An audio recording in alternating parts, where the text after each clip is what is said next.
그때 마침 두어 사람이 와서 빌라도가 어떤 갈릴리 사람들의 피를 그들의 제물에 섞은 일로 예수께 아뢰니 대답하여 이르시되 너희는 이 갈릴리 사람들이 이같이 해받음으로 다른 모든 갈릴리 사람보다 죄가 더 있는 줄 아느냐? 너희에게 이르노니 아니라. 너희도 만일 회개하지 아니하면 다 이와 같이 망하리라. 또 실로암에서 망대가 무너져 치어 죽은 18사람이 예루살렘에 거한 다른 모든 사람보다 죄가 더 있는 줄 아느냐? 너희에게 이르노니 아니라. 너희도 만일 회개하지 아니하면 다 이와 같이 망하리라. 이에 비유로 말씀하시되 한 사람이 포도원에 무화과나무를 심은 것이 있더니 와서 그 열매를 구하였으나 얻지 못한지라. 포도원지기에게 이르되 내가 3년을 와서 이 무화과나무에서 열매를 구하되 얻지 못하니 찍어버리라. 어찌 땅만 버리게 하겠느냐? 대답하여 이르되 주인이여 금년에도 그대로 두소서. 내가 두루 파고 거름을 줄이니 이후에 만일 열매가 열면 좋거니와 그렇지 않으면 찍어버리소서 하였다 하시니라. 예수께서 안식일에 한 회당에서 가르치실 때에 18해 동안이나 귀신 들려 앓으며 꼬부라져 조금도 펴지 못하는 한 여자가 있더라. 예수께서 보시고 불러 이르시되 여자여 네가 네 병에서 놓였다 하시고 안수하시니 여자가 곧 펴고 하나님께 영광을 돌리는지라. 회당장이 예수께서 안식일에 병 고치시는 것을 분내어 무리에게 이르되 일할 날이 엿새가 있으니 그동안에 와서 고침을 받을 것이요 안식일에는 하지 말 것이니라 하거늘 주께서 대답하여 이르시되 외식하는 자들아 너희가 각각 안식일에 자기 소나 나귀를 외양간에서 풀어내어 이끌고 가서 물을 먹이지 아니하느냐? 그러면 18해 동안 사탄에게 매임바 된 이 아브라함의 딸을 안식일에 이 매임에서 푸는 것이 합당하지 아니하냐? 예수께서 이 말씀을 하심에 모든 반대하는 자들은 부끄러워하고 온 무리는 그가 하시는 모든 영광스러운 일을 기뻐하니라. 그러므로 예수께서 이르시되 하나님의 나라가 무엇과 같을까? 내가 무엇으로 비교할까? 마치 사람이 자기 채소밭에 갖다 심은 겨자씨 하나를 같으니 자라 나무가 되어 공중의 새들이 그 가지에 길들였느니라. 또 이르시되 해가 하나님의 나라를 무엇으로 비교할까? 마치 여자가 가루 서말 속에 갖다 넣어 전부 부풀게 한 누룩과 같으니라 하셨더라. 예수께서 각 성 각 마을로 다니사 가르치시며 예루살렘으로 여행하시더니 어떤 사람이 여짜오되 주여 구원을 받는 자가 적으니까 그들에게 이르시되 좁은 문으로 들어가기를 힘쓰라. 내가 너희에게 이르노니 들어가기를 구하여도 못하는 자가 많으리라. 집주인이 일어나 문을 한 번 닫은 후에 너희가 밖에 서서 문을 두드리며 주여 열어주소서 하면 그가 대답하여 이르되 나는 너희가 어디에서 온 자인지 알지 못하노라 하리니 그때 너희가 말하되 우리는 주 앞에서 먹고 마셨으며 주는 또한 우리의 길거리에서 가르치셨나이다 하나 그가 너희에게 말하여 이르되 나는 너희가 어디에서 왔는지 알지 못하노라. 행악하는 모든 자들아 나를 떠나가라 하리라. 너희가 아브라함과 이삭과 야곱과 모든 선지자는 하나님 나라에 있고 오직 너희는 밖에 쫓겨난 것을 볼 때에 거기서 슬피 울며 이를 갈리라. 사람들이 동서남북으로부터 와서 하나님의 나라 잔치에 참여하리니 보라 나중된 자로서 먼저 될 자도 있고 먼저 된 자로서 나중될 자도 있느니라 하시더라.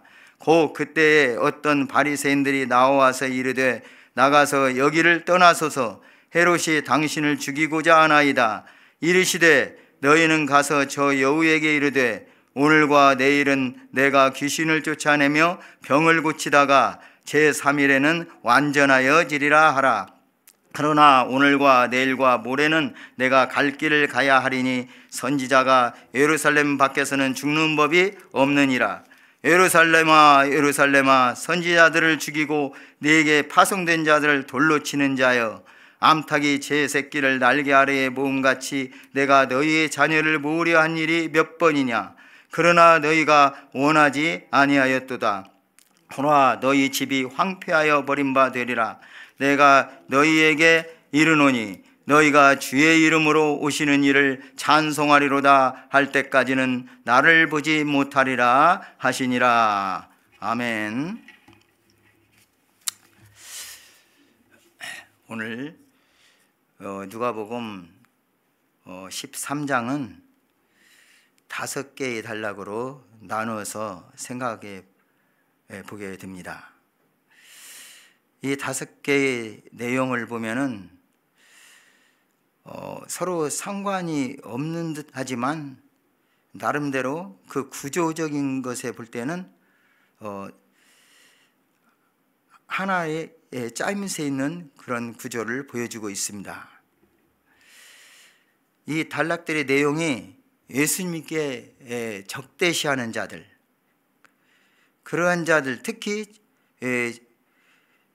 예수님을 적대시했던 그 종교 지도자들의 질문에 대한 예수님의 답변 형식으로 전개되어 있고, 전체적인 내용으로 보면은 회개라는 주제에 집약되기 때문입니다.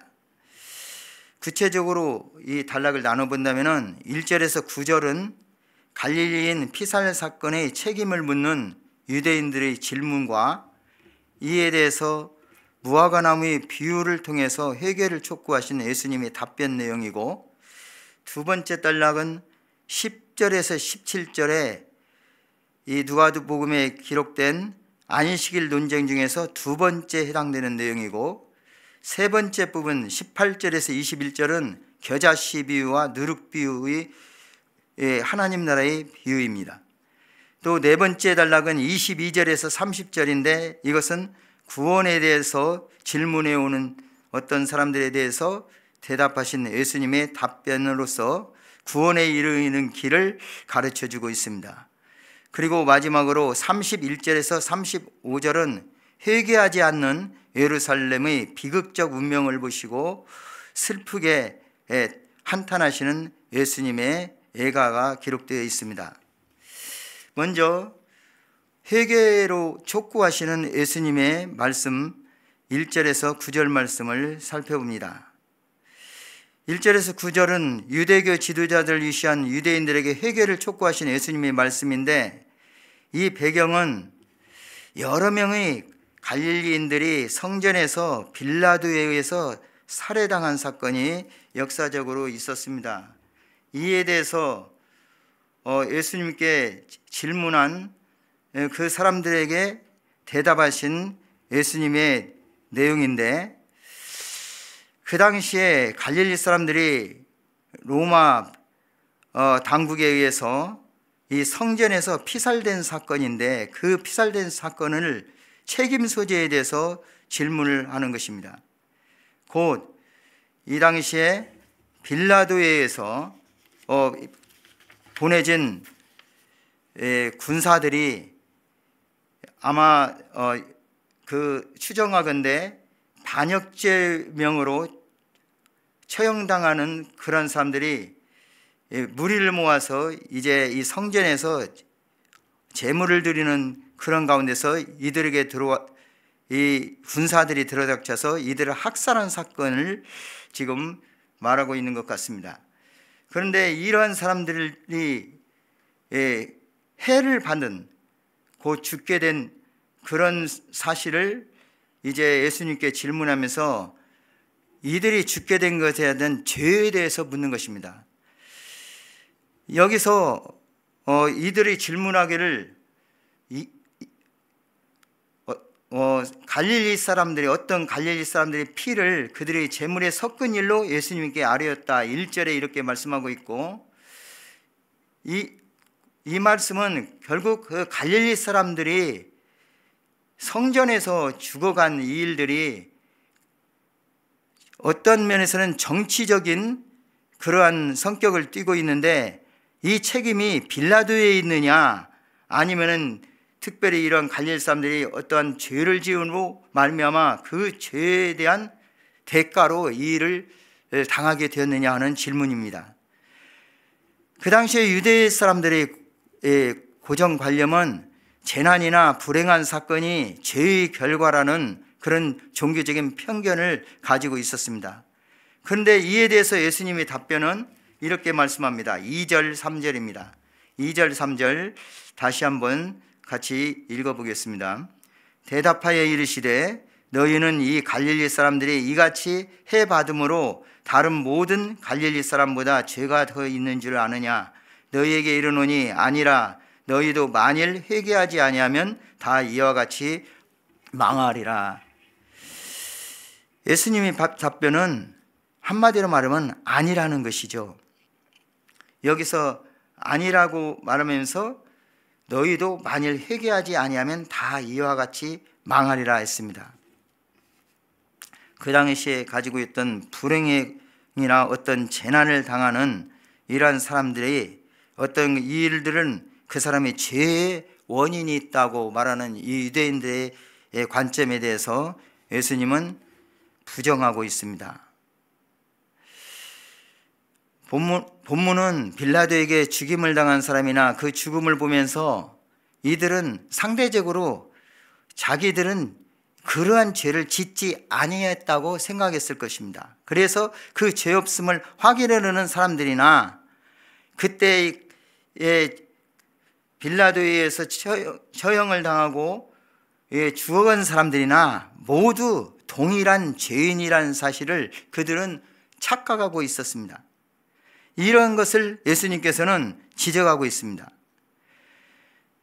불의의 재난을 당하지 않는 사람들도 안심할 수 없고 동일한 불행을 당하지 않기 위해서는 반드시 회개를 해야 한다는 사실을 주님께서는 말씀하고 있는 것입니다. 여기서 회개에 대해서 잠깐 생각해 보면은 이 회개에 대한 히브리어는 나함이고 헬라어는 메타노에라는 말입니다.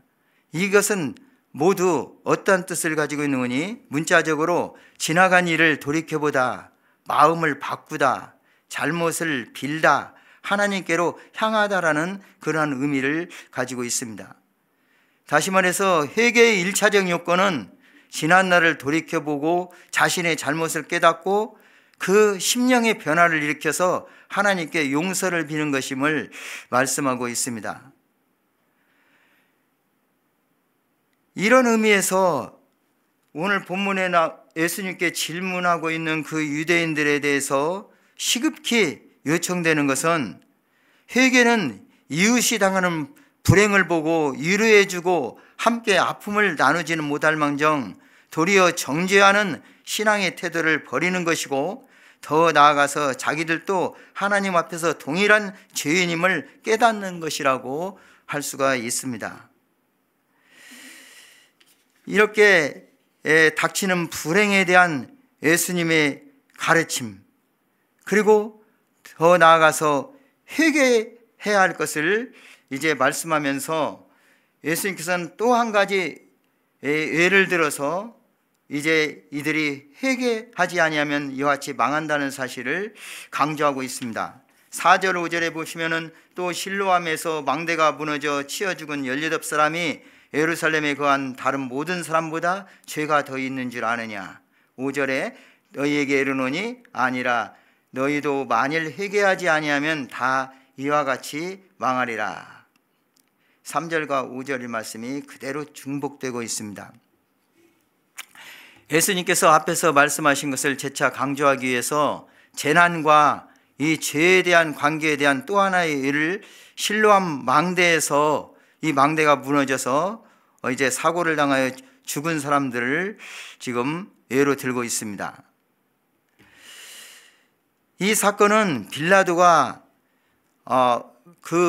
물의 공급을 더욱더 원활하게 하기 위해서 수로 공사를 이제 진행을 했는데 이 수로 공사를 할 때에 이 사건에 대해서 이 망대가 무너져 가지고 죽은 사람들에 대해서 특별히 그들이 어떠한 죄를 더 지었기 때문에 이런 일을 당했다고 생각하는 그 유대인들의 그 전통적인 이해하는 그런 방식을 지금 부정하는 것입니다. 예수님께서는 오늘 이 말씀을 통해서 죄가 우리의 죄의 문제, 우리가 죄인이라는 사실은 특별히 어떠한 재난을 당하거나 불행한 사건, 그런 자들만이 어떠한 그 보응으로 적용되는 것이 아니라 얼마든지 다른 사람들도, 우리들도 이 하나님께서 자연적으로 움직이는 모든 일들은 언제든지 당할 수 있다는 것을 말씀하고 있습니다. 오늘 이 말씀을 통해서 우리가 취해야 할 태도는 인간은 하나님 앞에서 모두가 똑같은 죄인이라는 사실을 잊지 말아야 한다는 것입니다. 또한 하나님께서 우리들에게 원하시는 것은 어떤 형제를 향한 정죄가 아니라 형제의 모습을 통해서 우리를 돌아보고 우리의 죄를 깨닫고 그 죄를 회개하는 겸허한 자세를 갖추하는 것을 우리에게 교훈하고 있습니다. 두 번째 단락에서 보면은 특별히 일학지 회개하지 아니하면은 망한다는 사실을 말하면서 더 나아가서 우리가 회개에 합당한 열매를 맺어야 할 것을 비유를 들어서 말씀하고 있습니다. 그 비유의 말씀이 6절에서 9절 말씀에 나와 있습니다. 한 무화과 나무의 비유를 들었는데 여기에서 이 무화과 나무의 비유를 말씀하는 그런 상징적인 의미를 살펴보면은 먼저 무화과 나무는 유대인들을 가리키고 열매는 참된 회개를 가리키며 주인은 하나님을, 포도원지기는 예수님 자신을 상징하고 있습니다. 이 무화과 나무가 주는 의미는 심판의 당위성을 말씀하고 있습니다. 무화과 나무의 용도는 열매를 얻는 것입니다. 그런데 이 무화과 나무는 나무를 심고 첫 해에는 열매를 맺지 않습니다. 그러나 둘째 해부터는 열매를 맺기 시작합니다. 비록 둘째 해에 열매를 맺지 아니하더라도 3년째 되는 때는 반드시 열매를 맺어야 그 무화과 나무에 의미가 있는 것입니다. 그런데 이렇게 열매를 맺지 아니하는 무화과 나무는 당연히 땅만 버리게 하기 때문에 어떻게 하라고 했습니까? 주인이 포도원지기에게 말씀하기를 찍어버리라고 했습니다. 이 찍어버린다는 얘기는 잘라내다, 베어넘기다, 제거한다는 문자적 의미를 가지고 있는데 결국에는 하나님의 심판을 말씀하고 있습니다. 그런데 이때 포도원지기가 말씀합니다. 8절 9절에 대답하여 이르되 주인이여 금년에도 그대로 두소서 내가 두릅하고 거름을 주리니 이후에 만일 열매가 열면 좋거니와 그렇지 않으면 찍어버리소서 하였다 하시니라 말씀하였습니다. 여기서 포도원지기는 우리 주 예수 그리스도를 상징합니다. 예수님께서는 중보자로서 유대인들을 향한 하나님 아버지의 심판을 이렇게 연장시켜 주기를, 유보해 주기를 간절히 구하고 있습니다. 바로 심판이 연기된 이러한 것을 비유로 말씀하고 있습니다. 그러나 끝까지 회개하지 아니하고 열매를 맺지 못했을 때 그들은 심판을 면할 수가 없습니다.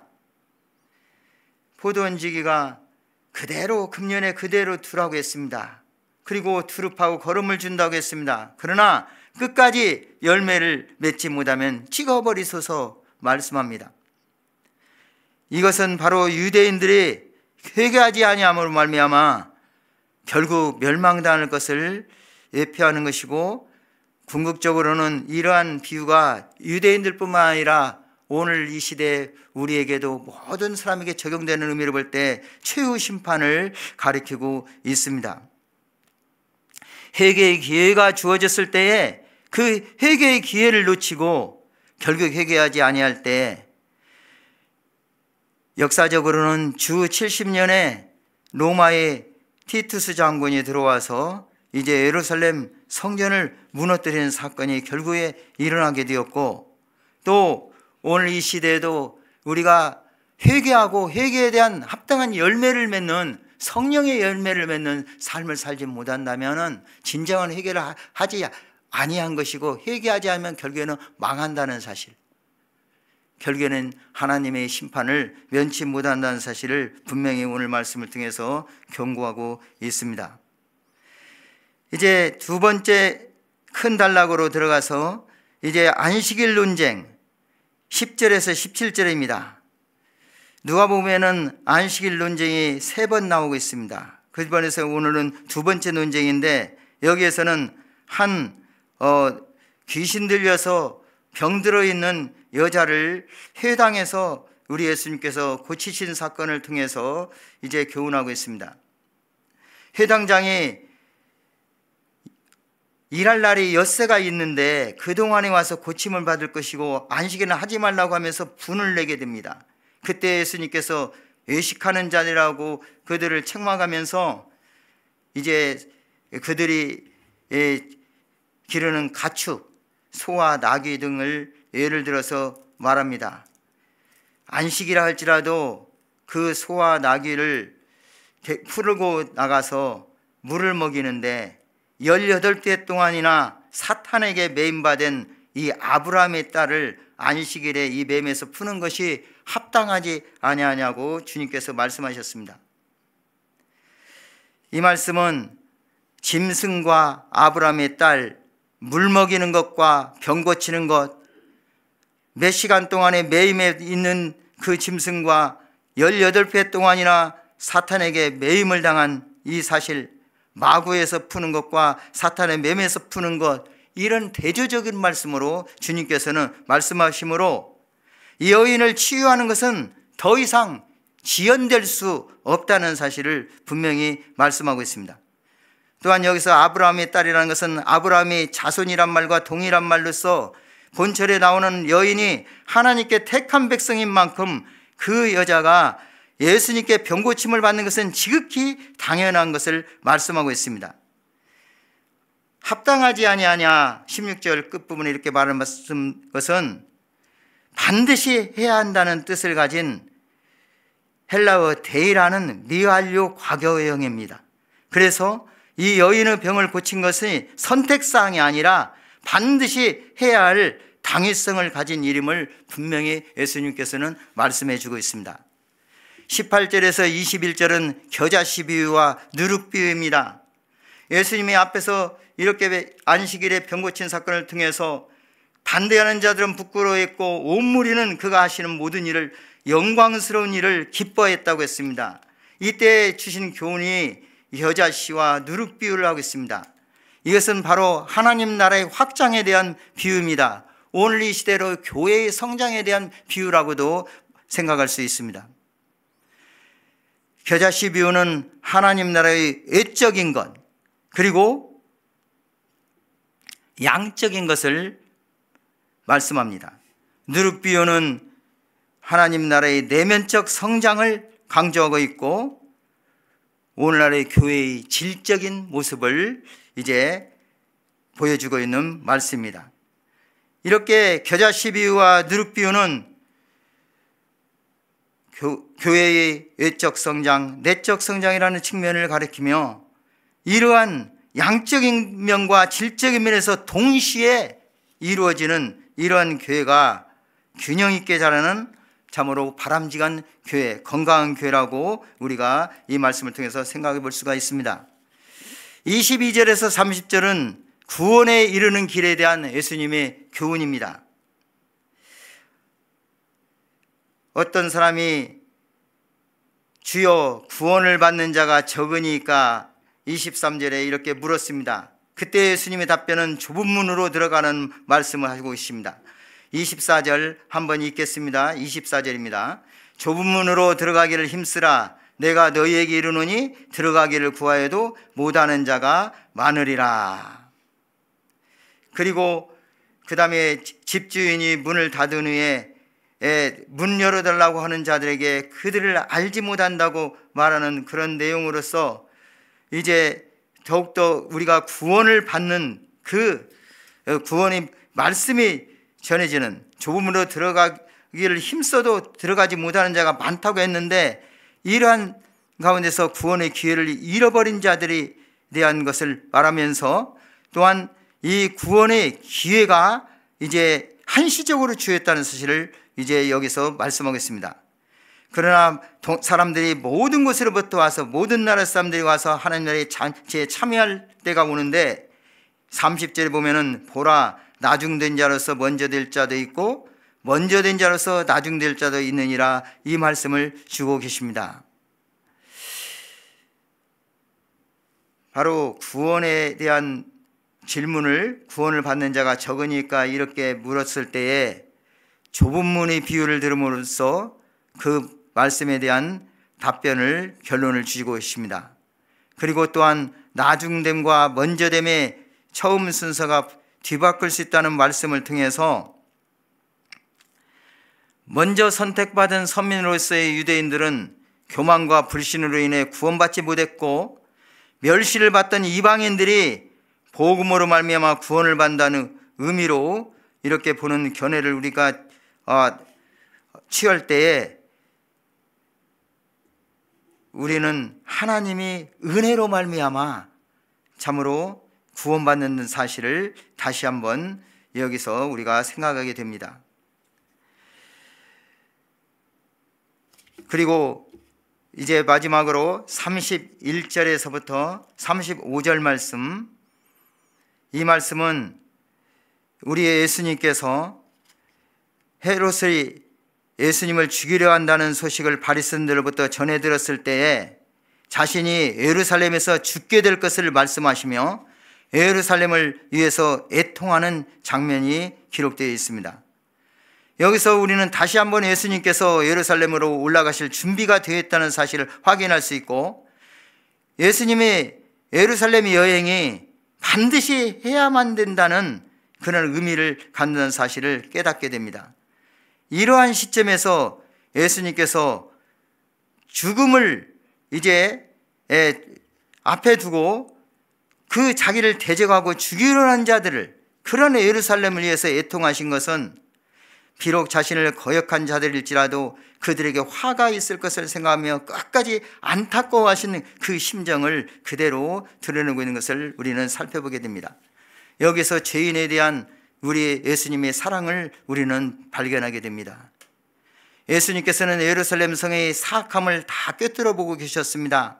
예루살렘이 선지자들을 죽이고 내게 파송된 자들을 돌로 치는 자라고 이렇게 말씀한 데서 이 사실을 보게 됩니다. 다시 말해서 예루살렘 전체가 진리를 대적하였음을 나타내고 있습니다. 이러한 예루살렘에게 예비된 것은 바로 하나님의 심판만이 남아있을 뿐입니다. 이와 같은 사실을 내다보신 예수님께서는 죄인들의 회개하지 않음과 그로 인해 비참한 재난을 받게 될 그들의 운명에 대해서 대단히 슬퍼하셨습니다. 이것을 예루살렘아 예루살렘아라고 거듭 탄식하게 된 것입니다. 예수님께서는 악인이 죽는 것을 기뻐하지 아니하시고 악인이 그 길에서 돌이켜 떠나서 사는 것을 기뻐하셨습니다. 우리 예수님께서 기뻐하시는 것은 죄인들이 다 회개하여 구원을 받는 것이었습니다. 이러한 예수님의 마음을 나타낸 이 노래가 예수님께서 장차 예루살렘 백성들에 의해서 이제 죄 정함을 받고 십자가에 못 박혀 죽으실 것을 미리 아셨다는 점에서 더욱 각별한 의미를 갖고 있습니다. 우리에게 원수를 사랑하라고 가르치신 예수님은 당신을 핍박한 원수를 위해서 기도하시고 애통해 하심으로써 몸소 그 가르침의 본을 보이신 것입니다. 이상에서 우리는 죄인에 대한 예수님의 애통이 하나님의 거룩하신 사랑에 의한 것임을 알 수가 있습니다.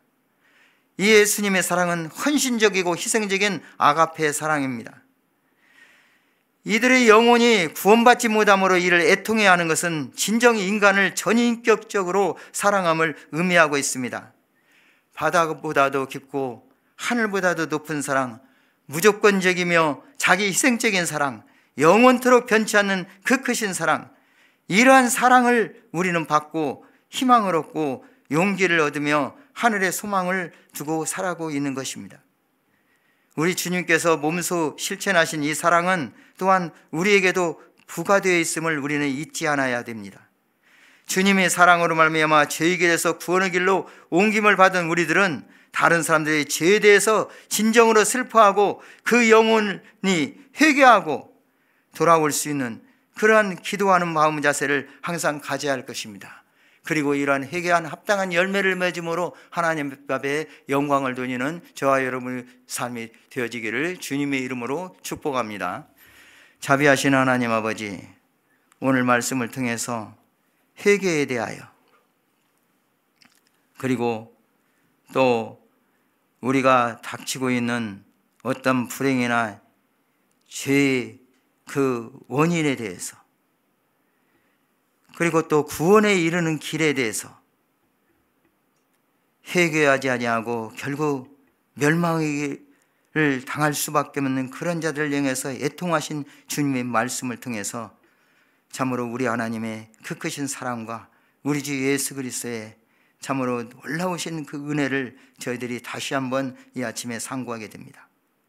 하나님의 사랑, 우리 주 예수 그리스도의 은혜로 말미암아 저희들이 구원함을 받았고, 이제는 하나님 나라에 합당한 우리 예수 그리스도 안에서의 성령의 열매를 맺고 살아가는 저희들임을 다시 한번 돌아보게 됩니다. 그런데 이렇게 살지 못하고 우리가 죄 가운데 아직 있고 회개하지 못한 것 모든 것 있다면 이 시간 저희들이 생각나게 하시고 진정 하나님 앞에 회개하고 돌아서는 저희들 될 수 있도록 인도해 주시고, 귀한 성령의 열매를 맺을 뿐만 아니라 다른 사람들을 통해서도 그들이 참으로 영혼을 깊이 사랑하며 참으로 그들을 위해서 기도하며 슬퍼할 수 있는 그러한 주님의 마음을 가지고 살아갈 수 있도록 은혜 베풀어 주옵소서. 존귀하신 구주 예수 그리스도의 이름으로 기도드리옵나이다. 아멘.